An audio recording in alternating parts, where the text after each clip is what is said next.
ថែមជួយមកបត់ទៀតហើយថែមមកបត់ទៀតហ្មងបាទពីរបត់ទៀតហ្នឹងបាទសូមរំលែងពុកម៉ែបងប្អូនសមាគមស្បាយអរនេះបាទ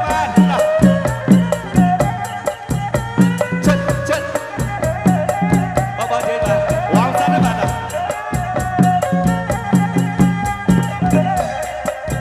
ចាំឡើងកំងបងហើយចាំឡើងណាបងចាំរួយជើងប្រលើកស្មើអសអស័យចាំឡើងកំបងហើយចាំឡើងណាបងចាំរួយជើងប្រលើកស្មើអសអស័យតែខ្លួនយូរម្លឹងក្រមុំលោកហើយលោកស្រីគ្រាន់តែរំស្គរដីក្រមុំតែខ្លួនមិនទេហាអើ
Yes.